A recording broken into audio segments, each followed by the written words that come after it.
Good evening, ladies and gentlemen, and welcome to the Reveal Report. I thank you all for joining us on this Monday. We're going to get into a very interesting topic today. We've been waiting to do a show on this topic for a very long time, so I'm pretty excited. It's going to be a two-part series. Part one tonight, part two will be in January. We're talking about the Tartarian Empire. What is this empire or lost civilization? There's a conspiracy that is going around about a particular empire with advanced technology. What is it? We're going to get into that, folks. First, let's get some stuff out of the way. Number one, PayPal seems to be having issues with me, so I apologize for all those that are wanting to help. Stephanie S. messaged me and said she tried to send something. Unfortunately, it's not working. I'm checking it out. I'm dealing with it. So I apologize for any inconvenience. And for those that want to help, thank you. It means a lot. Stephanie S., thank you for reaching out to me on my email. We are working on PayPal and a possible new app. Hopefully, it'll be up and ready late tonight, maybe sometime tomorrow. If you're in Canada, however, and you want to send something to help keep the show on air, YouTube every Monday, contact me, email me, and I'll send you my info for an e-transfer in Canada. You could do that right now. Guys, I thank you all for being here.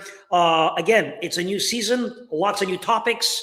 And last week, we were supposed to do a show about Hitler's obsession with the occult, with special guest author, of course, Tony McMahon. Unfortunately, due to travel, he was not able to do so. He was on a cruise, but we weren't able to get a proper internet connection. So on that note, he will return Friday. So people are going to be getting two shows this week. You'll be getting Gary Wayne and Jesse tonight. And then this Friday, a special edition, we'll do another show with Tony as we discuss Hitler's occult obsession and some of the stuff. He's got a chapter in his book where he gets into it. So it's going to be fascinating. This Friday, 8 p.m. Eastern. We hope you join us. All right. Without further ado, let's get ready. Bring my co-host and author, Miss Jessie Zabolder. Jess, how are you? Hey, doing well. Big show tonight. Tartaria, a lost empire. There's a lot of conspiracies about this.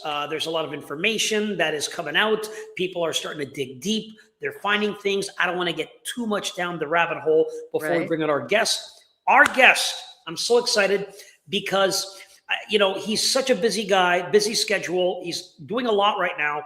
And every time you put his name on a podcast or something, the views go through the roof.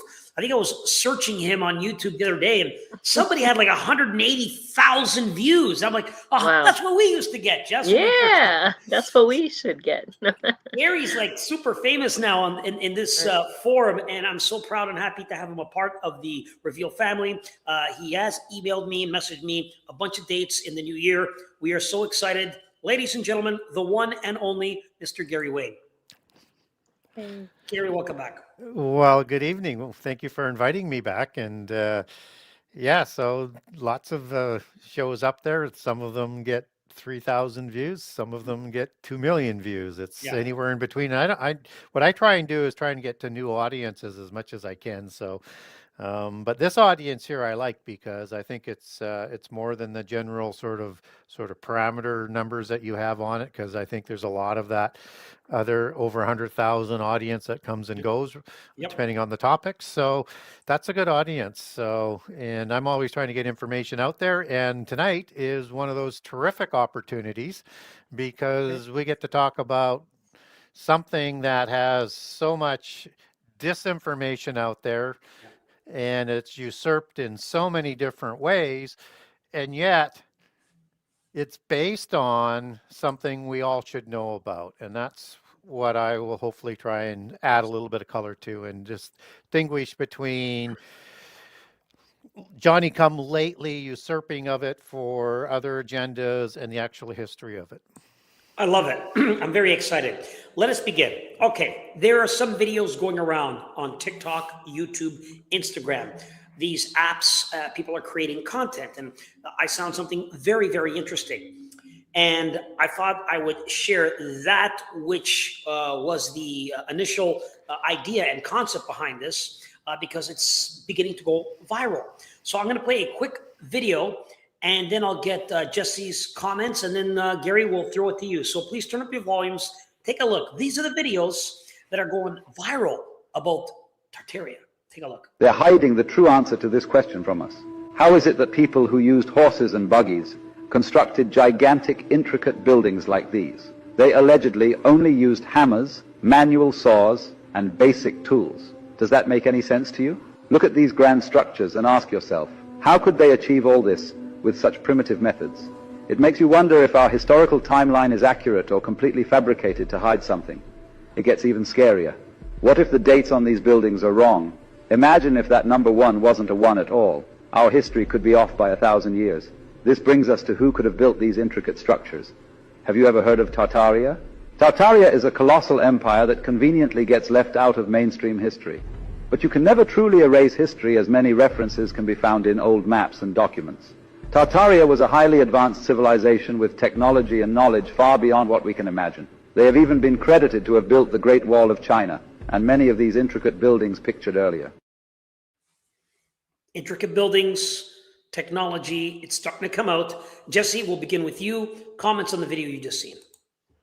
Yeah, I mean, it's been the topic of discussion for quite a while. Are there secrets that have been kept from us? Is there, things that have been changed, such as dates in our calendar systems? We have to ask, how could they achieve something so spectacular with primitive technology, when we have more advanced things now and we can't replicate that same technology? So these are great questions, and I'm curious to hear what Gary's going to comment on this. And I think there's been a hiding, that they've hidden stuff from us, both of our history as well as civilizations with far more advanced technology. And I think that was part of the control to keep the Kabbalah, the hidden knowledge, from us. Yeah. Gary, your thoughts on the video you just seen? Yeah, it's got a gloss of truth. Mm-hmm. Not much underneath. So Tartaria is real. I think the technology of the buildings that they showed weren't that high. I thought you would have been better to show a Gothic cathedral that had, they would have, not you, sorry, to make their point for where does this technology come from.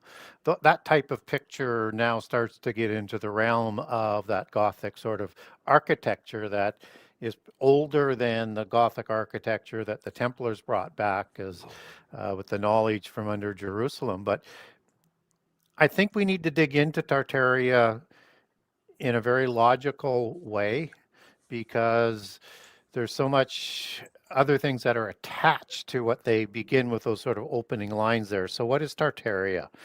Tartaria is in multiple time epochs. And what do I mean by that? Well, let's look at the root for Tartaria. It comes from Tartarus.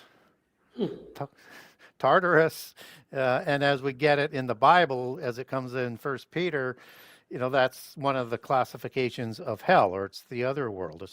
And specifically, Tartaria would be the prison that Hades in the Greek mythology would have reigned over. And so this was a prison for gods and giants, and in some polytheist literature, that is connected to the Tartarian mythos. As you start to dig into it, this is where giants were imprisoned before the flood that escaped after the flood.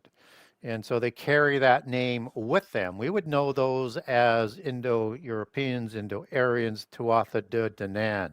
This is the Danuan culture. Both before and after the flood. So now we have to start to say, okay, we've got some ancient history there with some significant technology from before the flood. Then we get a restart, according to polytheists, and I document this in book 1 in terms of how the giants escaped from Tartarus in a polytheist belief. Not that they don't have second incursion as well, they have both. But this starts the Scythian Tuatha De Danann Tartarian Empire. So as you get Scythians moving into the Ukraine, they're going to be called Tartars.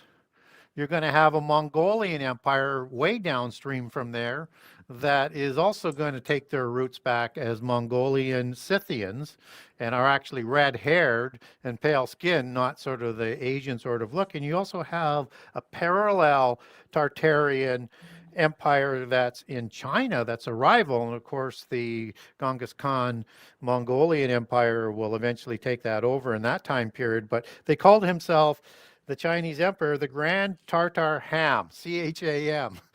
So there's a lot more Eastern history that we don't know about, and that they would have had access to significant technology based on how they're the ones who started the early post-Diluvian arts of war. So they were the master horsemen. They were the riders with bows on horses. They created the chariots. They're the ones who pioneered iron after the flood and put it into the chariots. And so if they had that kind of technology and they were building significant architecture throughout the Middle East, both before and after the flood, they were also building elsewhere. And then the question gets to be is, how far did they go with that type and when? So when we get into this, we need to understand the different epochs of the Tartarian Empire, because the Mongolian Empire goes into after 1000 AD, and that's a Tartarian Empire. But there's many of these empires, and we need to factor that in when we're getting all of this other mythology or speculation that comes with the presentation of some of the information they have. It's a lot to unpack right away. So appreciate that you started bringing it down and connecting it to its timeline and how it's connected in different parts of the world. I did not know that. How that even came in with the giants is perplexing. Wow. Because I'm shocked at what you said. I'm understanding, and again, I'm new and I'm trying to pick up as much as I can. I've never even bothered looking into this until it became some type of a social media thing.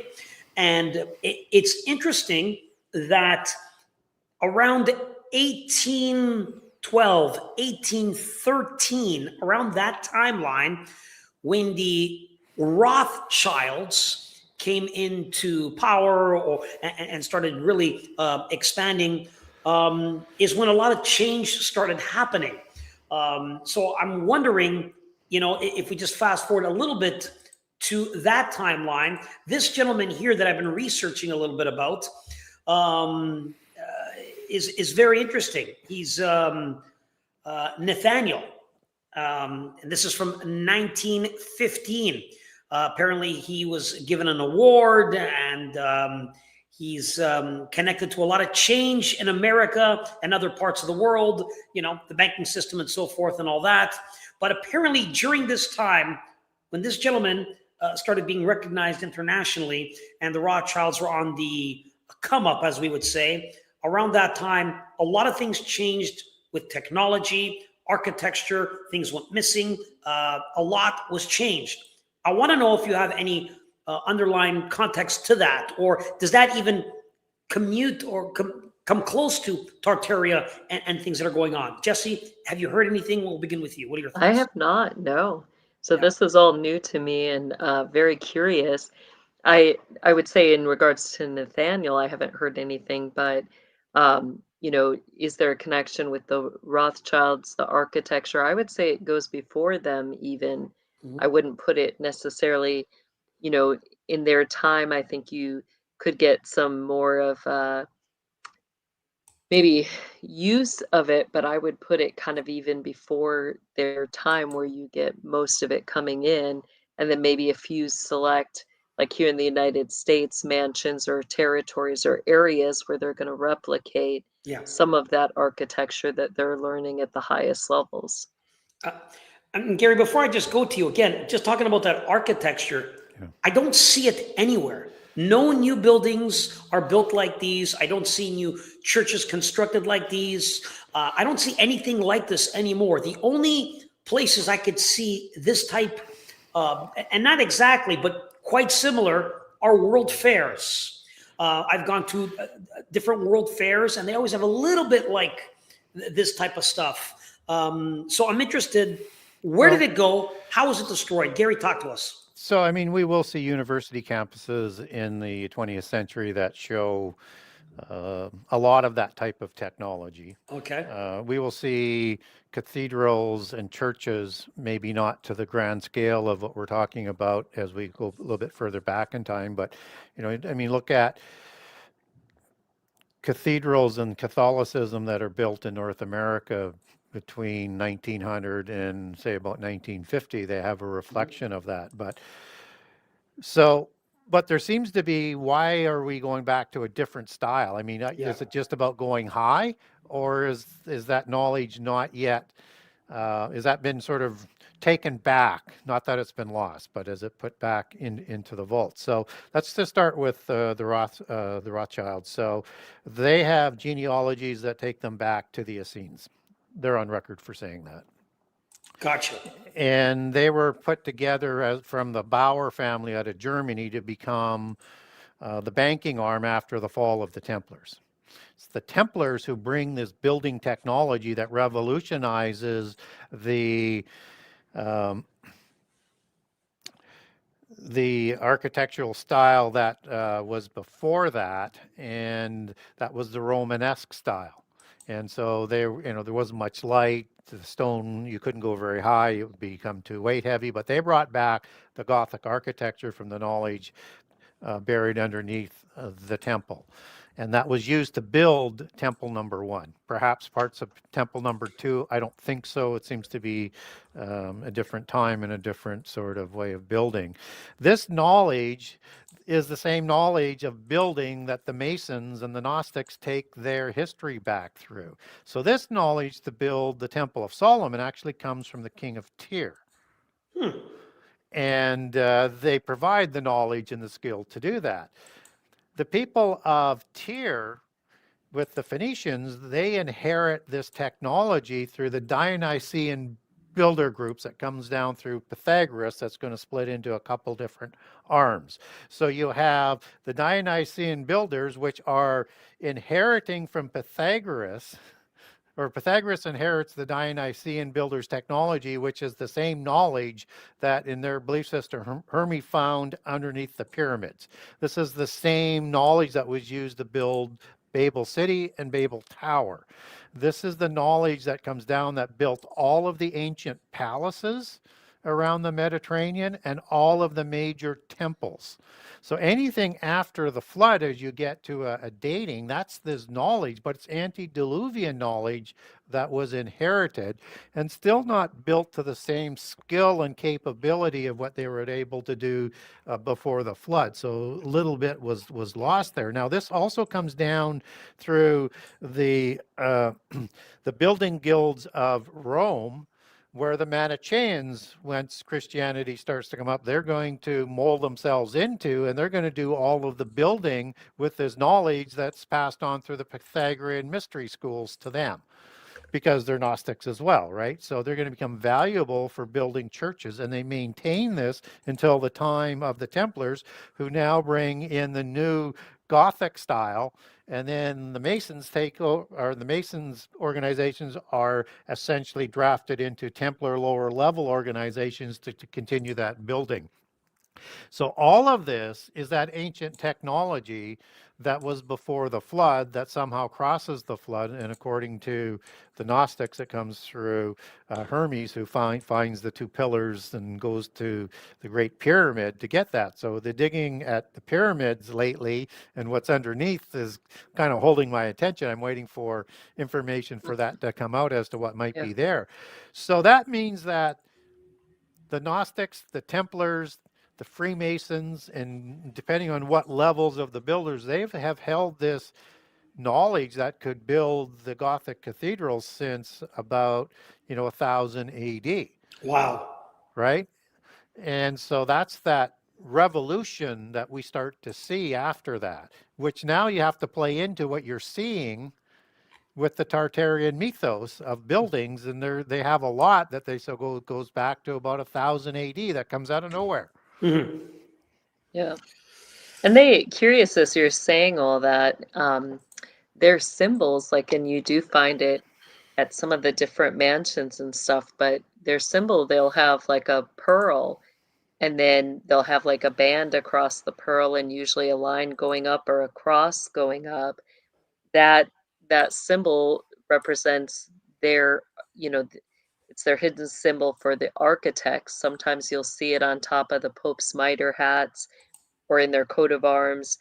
But representing those who hold that knowledge, of that information on how the architecture works, how that's connected to the different types of buildings that they're going to do, and that ultimately going back to their image for Tartaria and Eden, the Garden of Eden. So that's And interesting what you're saying, though, Gary. yeah, and then you link that to what's going on in North America and the New World, where the Yeah. standard sort of story is there's nothing here, but the MO of the polytheists is to build on ancient building sites, Mm-hmm. right? So they would have knowledge, and they sent Templars and other people over before, and they would have made and did make treaties with a lot of the First Nations people, and that still exist today, to hide a lot of their knowledge and things on First Nation reservations. So they would have been able to be guided along with their sort of maps of ley lines and sacred astronomy and alignments and stuff like that. And they would either claim, they could do two things. You could claim those buildings for yourself, you could renovate them, or you could just build over top of them with something new. But then that would say, if you're just going to rebuild, then you have to have had knowledge Mm-hmm. similar to that to build over top of it. Yep. All right, Gary, it's incredible, okay, how far it goes back and so forth, and the information that's passed for those to build. I'm still trying to wrap my head as to why those buildings were destroyed. Is it a territorial thing where certain families or a governments don't want that there? It's too hard to maintain. I don't know. What is the reason? Let's get into that a little bit. If you could shed some light, Jesse, if you understand a little bit of it, what is the purpose? Is it because it's on ley lines? It's powerful. It's powered by these energies on the locations it's built. I just don't know. So if one of you can maybe start adding a little bit of context to that, why Yeah. were these massive churches and buildings torn down? Jesse, maybe we'll begin with you. I think initially, they were building on those ley lines. They're going to build the church structure of the buildings to define, what is there, what's the energy, what spiritual gate, and they defined what is the song of that gate. And they did all that through the imagery of the structure of the building. But at the same time, as they began to shift or move their territories, you get strongholds that are going to be shifting and moving. Um, with that, they had to reroute energy. And sometimes I think it was because they were trying to make bigger strongholds. And that came into play with their breeder programs, the different Lebensborn programs that they created. And, as they did that, they needed more energy in certain places. So they begin to play with it, seeing, could they create deviance off of the main streamlines? How could they redirect that energy? What, you know, as they did that, they were syncing all the spiritual gates together, um, trying to create access ways. So you have a point A, B, C, D, and, that all went along with how their movement, their routes, where they're going to be going with those energy lines. Very good. Gary, yourself, do you have an answer, a theory maybe, Yep. or something you may have read, an idea? Why would they start destroying these type of buildings? Yeah, it's a really good question. And it's the location, the location, the location, as Jesse's talking about in terms of the power and the ley lines and gate access to portals and things like that. But let's just sort of go back to how this world works. And this world is ruled over by the Council of the Gods. And each of the gods on the council have a particular nation, 70 of them in the world. And so when we have Europeans coming over to North America, that land was already ruled over by descendants of people who take their bloodlines, perhaps, and certainly loyalties back to a different god in a different nation. So you have a rivalry that starts to sort of sift its way into this. And so it could be that they're completely demolishing things that they wanted to honor the particular gods that are sponsoring those bloodlines that give them their divine right to rule. So it could be a bloodline war. And so if you want to look at perhaps some of the level of the technology that may have been destroyed on these locations, you just have to go to Central America and South America when we start to discover places like Chichen Itza that weren't built over.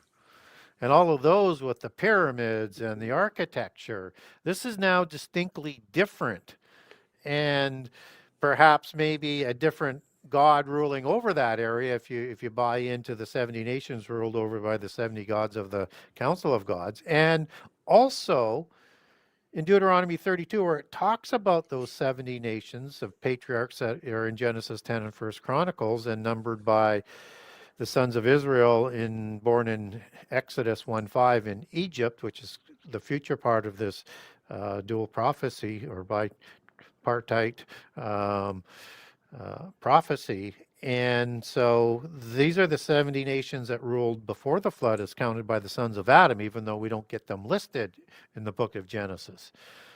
And so when we look at now what do people who lived there say about these ancient ruins that survived that weren't destroyed or built over, they didn't build them. They don't know how old they are. They could be antediluvian, likely antediluvian because of the same sort of architecture that created the pyramids, which no matter what they want to put down for disinformation, were built, the good ones, the high level of technology that you can see versus the ones that are degrading. These were built before the flood. In fact, you get the 52.5 degree pyramid shown on the stela of Venice and Narma. That is dated to about 3000 BC, so biblically 2350 or so, a little way this way or that way, depending on which biblical skull you're talking about from a biblical dating, is before the flood.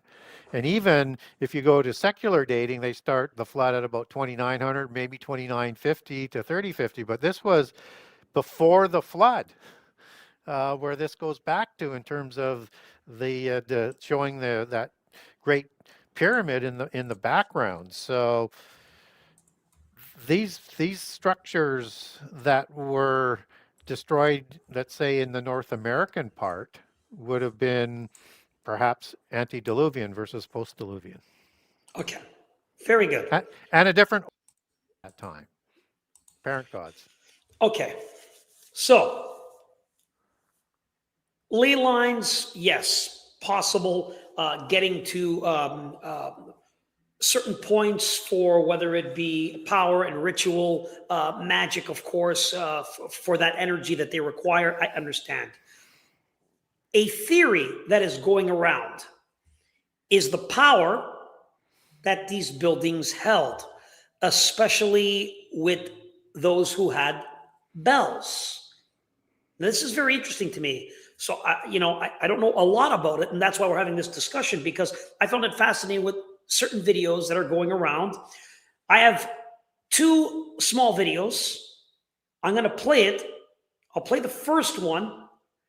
Give it a moment, then I'll play the second one. Here's the first one and what the theory is, or what people are saying about these bells from Tartaria. Take a look. Everywhere you look, they're gone. The church bells, the Tartarian bells, the towers that once stood in every city, every village. They told us they needed the metal for war. They told us it was for the military. But we know the truth. They didn't just take the bells. They took the frequencies. These weren't just instruments of sound. They were harmonic engines, broadcasting resonance across entire regions, aligning the human body. the Earth's energy, the very rhythm of reality itself. Every ring sent waves through the air, tuning entire cities into balance, synchronizing thought, stabilizing the environment. And then, one by one, they tore them down. Ask yourself, why? Why remove something so central to human civilization for thousands of years? Why erase a sound that connected us to something deeper, something beyond just metal and chimes? Huge, massive bells, thousands of years, destroyed. Part 2 of the video. Here it is. Because these weren't just bells. They were tools of power. The Tartarian bell towers were constructed with mathematical precision, designed to emit frequencies that could heal, uplift, and awaken. Some believed they could even influence consciousness itself, but they took them away. They silenced them. And what did they replace them with? Noise, chaos, a world out of tune. We don't just want them back, we need them back. Because the moment we lost those bells, we lost something else, something we can still hear, if we listen closely enough. Incredible. And I was searching these type of bells that were all gone. I found fields of them, old pictures. It's unbelievable. But I want to begin first with you, Jesse. Thoughts. Did these bells have some type of power? And when I mean power, I'm not talking about magical power, but the harmonic energy that's able to lower your vibration, to heal you possible, to energize you. There's obviously something to it that the Tartarian people or these people knew. I don't know much about it, and so now that's why we're having this discussion. So Jesse, let me first begin with you. What are your thoughts? Yeah, I think you do get a lot of healing technology with bells or different types of bowls you'll see used in healing technology.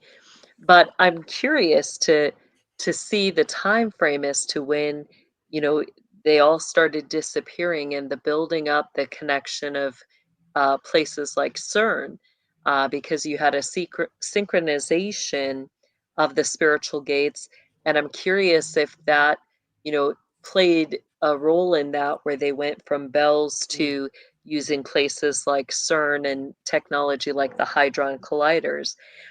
You also have of recent where they started adding different technology like the 5G towers, those also posing, you know, the same concept that they're going to be controlling those energy lines and directing in certain ways, both to be used, they could be used for healing, but also at the same time for chaos and destruction, based on people's soul resonance. So I think that, you know, this is a huge thing that we should look into. I think it has both the capacity to, um, you know, play into our healing as well as chaos, destruction, and our ill health. Great answer, Jesse. Thank you for that. Gary, I'm going to throw it to you. You saw the videos. What is there anything to these bells? Yeah, again, we want to have a dose of skepticism and Yep.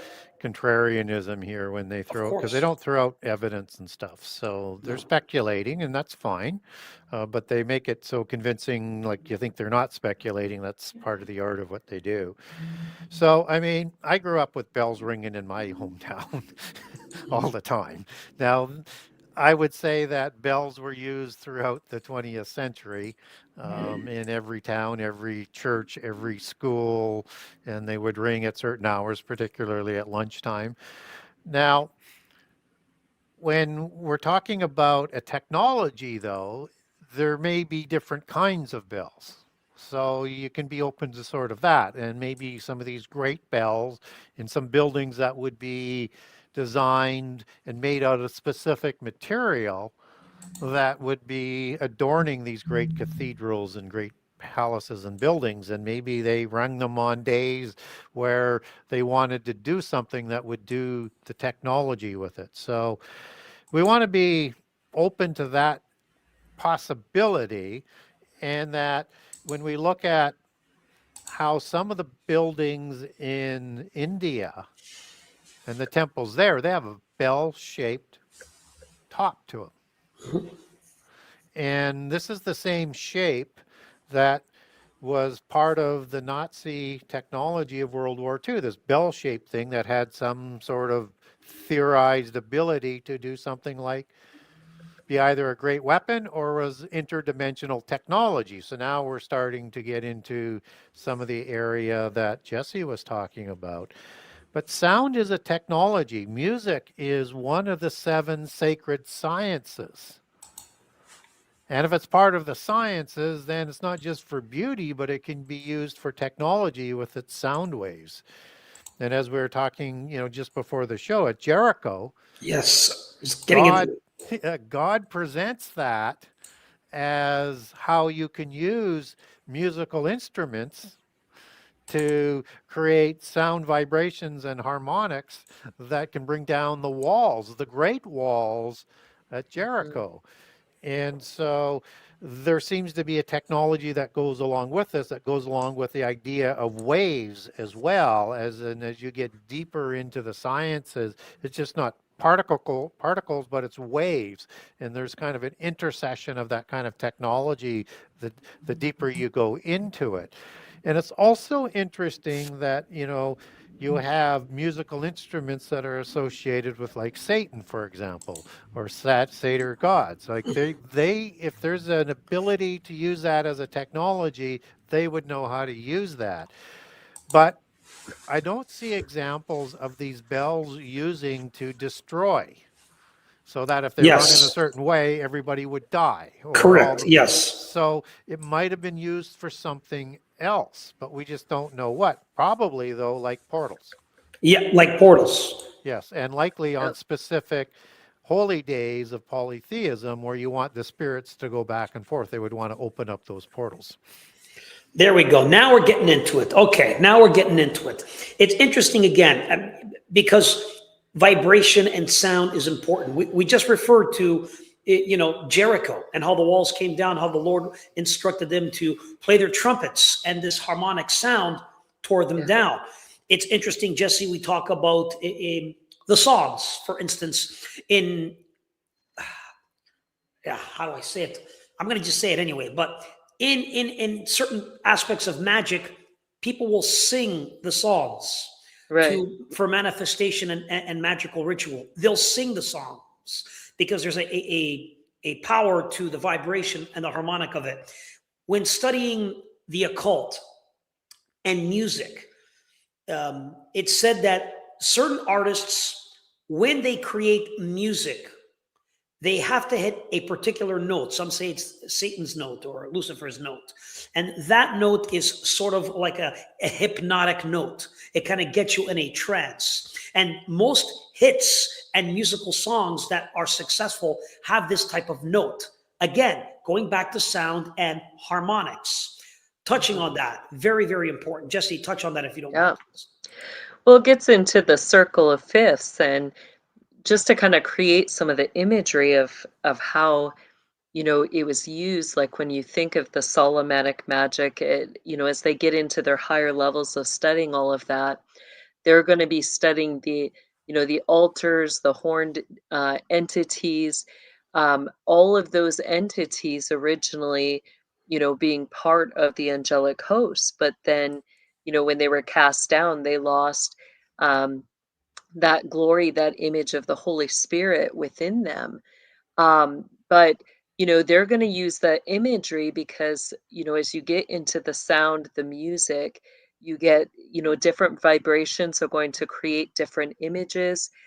They're going to see those images in connection to the horns of the entities that they worship. And as all those entities would take a position of bowing down, you would have certain vibrations coming or moving over the horns. And that then becomes some of their imagery that's put into the buildings and into their altars. So, this is, a huge thing to explore, in understanding their concept of how that, um, energy and the music that's going to be used in connection with the entities that they worship and the altars where those entities are worshipped at. Thank you so much. Gary, if you could talk about that a little bit, please. Yeah, and now enter in chanting Yes, thank and you. Mhm. how you can create through rituals, and rituals will have toned, Yes. consistent sounds that are focusing in on a vibration, and that seems to be part of the worship part of the ritual. And so I think this goes back again to not only just honoring the gods, but it also would have a technological or physical application to it. As with most things in polytheism, they have that sort of allegorical ritual thing, but it has a Mhm. real world application for them. And so generally when people are in polytheism are doing things to please their gods, they're hoping those gods are going to come back and visit them Yeah. and be Yeah. with them. So it's like a calling of some sort. Or if they're calling demigod spirits to come back through at certain times, for let's say at Samhain, where you have all of these spirits coming through, one Yeah. of the great days of the year when you get more demons coming through portals than any other time in the year, according to the mythos on that. So I think it has a lot to do with getting closer to their gods, both demigods and full-fledged gods. Amazing. Again, guys, it's an interesting conversation. We get into Tartaria, we start digging deep, and then it goes in so many different directions, that's what the show is about. We're going from the harmonics and sound, why these bells are gone, and like you said, Gary, we can't jump the gun with conspiracies and so forth if we don't have, the truth or the basis. We don't really know. We could theorize, like you said, of why they're gone, and the buildings again. Just to clarify, and you guys have said it before, but looking at these photos, like, look at the beauty of this. This is Yeah, incredible. It's a church, like the old yeah. Gothic. Look at these buildings. They are absolutely incredible, and they just don't exist. And They they don't would take exist anymore. and they would take 100 years to build. Now, there goes. It's a perfect segue to the final aspect of this show, because we're going to have to do a part two. Here's the aspect. We'll start with Jess first. Do you believe, Jess? Gary's going to have his own take on this. Do you believe that it was just man made with an old hammer and bricks and mortar and them sanding down? Or do you believe there is an advanced type of electricity, technology, something that made it easier to bind these stones in metal to create these shapes and these epic sizes of these things? Or is it just old school, 150 years to build one building? What are your thoughts first? We'll go with you. I definitely don't believe it was any sort of, tools as too primitive in any way. I would even propose that it wasn't advanced technology as we would understand it. I think that there's more of a connection between the song, music, harmonics. Mm, I believe really that these buildings, were built and structured in accordance with the song that was in that area. And I think that we'll see a reoccurrence of new songs, and maybe with that, an increase in technology once again. But again, that's just a thought. yep. Love it. Gary, we pass it to you now. Your thoughts again. Is it just a bunch of men with old tools, 100, years per building, or was there something else that they had to help them, including harmonics and sound? What are your thoughts? Probably something in between, because if they had full-blown angelic technology, they could have done it very quickly, Wow. right? Okay. So they didn't have that, but what they did have was the knowledge, and that knowledge not only of how to build it, but you would have to have knowledge of how to build what you could build out of local materials to make tools to make those things, or types of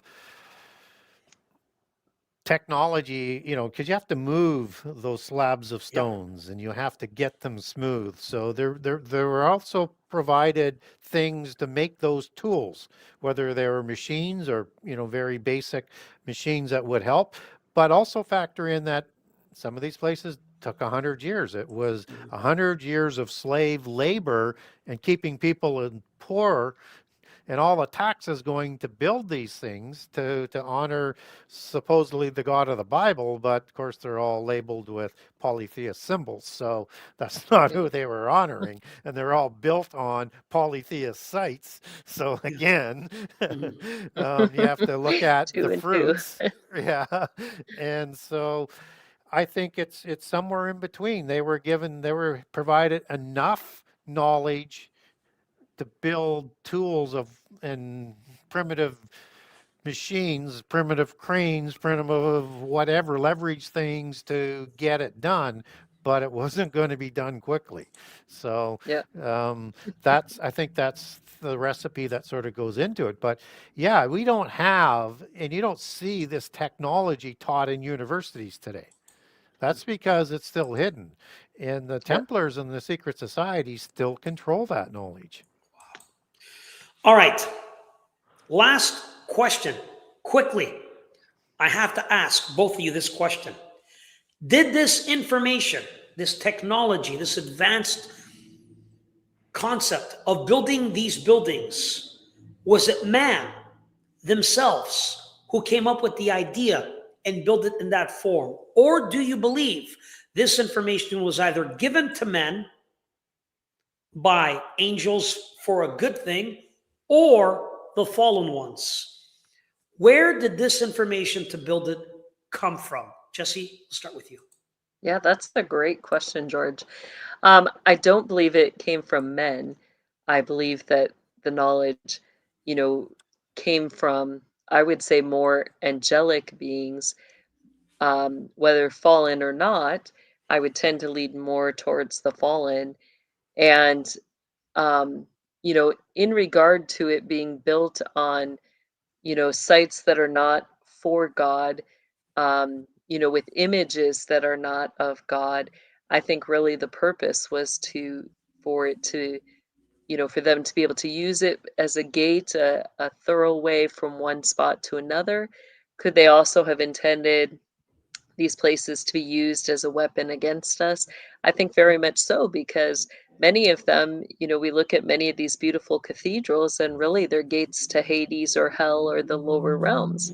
So I think very much it was to give access, to bring people into a place that had a form of godliness with the intent to bring about spiritual attachments through chains of wickedness, yokes of oppression, these buildings literally becoming the fortresses or the fortified altars where people are coming to worship, but they're not really worshiping the God of Abraham, Isaac, and Jacob. There's that form of godliness, really who they're worshiping is Lucifer and the fallen entities. Great answer. Gary, I'll pass it to you. What are your thoughts? Is it man, angels, or the fallen ones that would have helped with this technology? A little bit of each. So Okay. when you go to like First Nations, let's say in South America or Central America, and they say, who built these pyramids, who built Machu Picchu, they say the gods did. They didn't. It was they just inherited it, and it goes back in time. In the best example, though, of how this sort of comes about is in the Egyptian history. And in there, with their watcher gods, whether or not it's the Neteru gods, for example, they were also called the builder gods. And they provided the building knowledge to certain orders of priests, and like say the companions of Horus, for example. And so you would then have a level of priests that were demigod or human, and you would have the gods. And then this knowledge that was passed down to the humans, they also built with it. So it's the builder gods from before the flood that begin this knowledge. And again, I document all of this in that whole history of this building knowledge as it comes down through history in book 1. That's one of those themes that goes right through the whole book. And so This knowledge is the knowledge that the Dionysian builders inherit as a builder group after the flood.